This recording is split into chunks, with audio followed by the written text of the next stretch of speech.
میں لینا چاہ رہا ہوں، اور بلال بھائی ماشاءاللہ کافی دیر سے بہت زیادہ خاموشی کے ساتھ گفتگو ملاحظہ کر رہے ہیں۔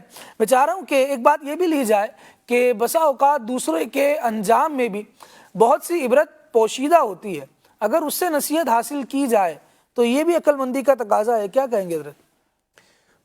آپ نے بہت بنیادی بات ارشاد فرمائی ہے کہ عقل مندی کے لیے ایک بہت بنیادی بات یہ ہے کہ دوسروں کے انجام سے عبرت حاصل کریں۔ میں یہاں پر آپ کے سامنے قرآن مجید فرقان حمید کی چند آیات بیان کرنا چاہوں گا۔ سورہ یوسف کے اندر آیت نمبر 111 میں اللہ کریم نے ارشاد فرمایا ہے کہ لَقَدْ كَانَ فِي قَصَصِهِمْ عِبْرَةٌ لِأُولِي الْأَلْبَابِ، کہ جو عقل مند لوگ ہیں، عقل والے ہیں، ان کے لیے پچھلی امت کے جو واقعات ہیں ان کے اندر بڑی عبرت ہے۔ اللہ کریم نے قرآن مجید میں جا بجا پچھلی امتوں کے واقعات بیان فرمائے ہیں۔ اسی طرح ایک آیت مبارکہ ہے سورہ طٰہٰ کی آیت نمبر 128، فرمایا کہ افلم یہدی لہم کم اہلکنا قبلہم من القرون یمشون فی مساکنہم، فرمایا کہ کتنے ہی پچھلی امتوں کے ایسی جگہیں ہیں کہ جہاں سے تم وزٹ کرتے ہو، جہاں کا تم سفر کرتے ہو، تو کیا وہاں سے ہدایت حاصل نہیں ہوتی؟ پھر فرمایا ان فی ذالک لآیات لأولی النہیٰ، کہ جو عقل مند ہیں، عقل والے ہیں، اس میں اللہ تبارک و تعالیٰ کی طرف سے ان کے لیے بہت بڑی نشانیاں موجود ہیں۔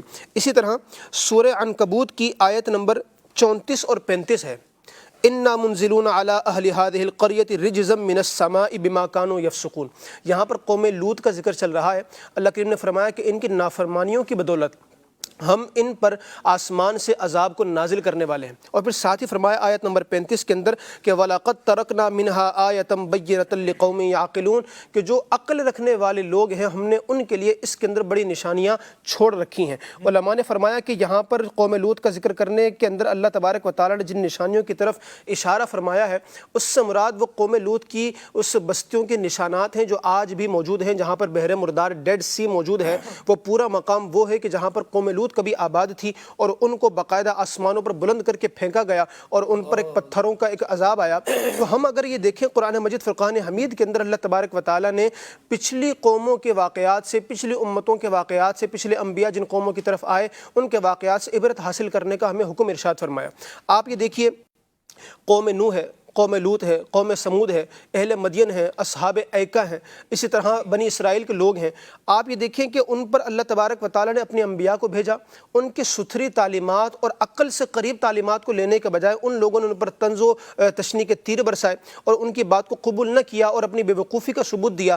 ہم یہ دیکھیں تو کہیں پر ہمیں طوفان نظر آتا ہے، کہیں آندھی کا عذاب نظر آتا ہے، کہیں پر آگ کی بارش کا عذاب نظر آتا ہے، کہیں پتھروں کی بارش کا عذاب نظر آتا ہے، اسی طرح کہیں پر بندروں کی شکل میں مسخ کیے جانے کا عذاب نظر آتا ہے، اسی طرح بہت ساری چنگھاڑ جیسے عذاب بھی ہمیں نظر آتے ہیں۔ بلکہ قرآن مجید فرقان حمید کی واضح آیت مبارکہ ہے کہ فَكُلًّا أَخَذْنَا بِذَنبِهِ، وہ جتنی قومیں تھیں ان کے جس قسم کے ان کے معاملات تھے، ان کی عادات تھیں، ان کے گناہ تھے، ہم نے ان کو ان کی عادتوں کی وجہ سے پکڑا۔ اور کیسا پکڑا؟ پکڑ ہوئی ہے اس کی کیسی ہوئی حرکتوں کی تو فرمایا فَمِنْهُمْ مَنْ أَرْسَلْنَا عَلَيْهِ حَاصِبًا، کچھ پر پتھروں کی برسات ہوئی، وَمِنْهُمْ مَنْ أَخَذَتْهُ الصَّيْحَةُ، کچھ پر چنگھاڑ کا عذاب آیا، پھر فرمایا وَمِنْهُمْ مَنْ خَسَفْنَا بِهِ الْأَرْضِ، کچھ کو ہم نے زمین میں دھسا دیا، وَمِنْهُمْ مَنْ أَغْرَقْنَا، کچھ کو ہم نے غرق کر کے مار ڈالا۔ اب یہ جو ساری چیزیں ہیں ان میں ہمیں غور کرنے کی حاجت ہے۔ میں ایک بات یہاں یہ کرنا چاہوں گا کہ پچھلی امتوں کے واقعات پڑھیں، ان کے معمولات پڑھیں۔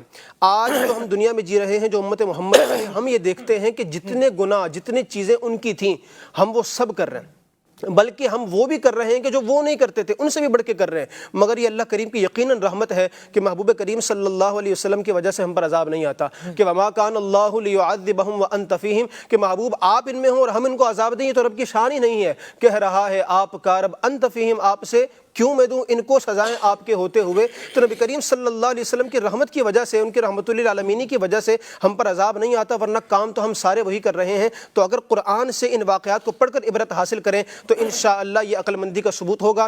یہاں پر میں مدنی چینل کے 2 سلسلے اور دعوت اسلامی کی 2 کتابیں بیان کر کے بات ختم کروں گا۔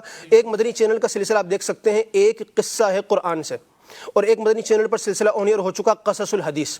یہ دونوں طرح کے سلسلے اگر آپ دیکھیں گے تو انشاءاللہ تبارک و تعالیٰ جس طرف میں نے بھی توجہ دلائی آپ کو وہاں پر پوری باتیں مل جائیں گی انشاءاللہ۔ اور جو 2 کتابیں ہیں وہ یہ ہیں، ایک ہے عجائب القرآن، دعوت اسلامی نے اس کو پبلش کیا ہے، اور اسی طرح کتاب ہے سیرت الانبیاء.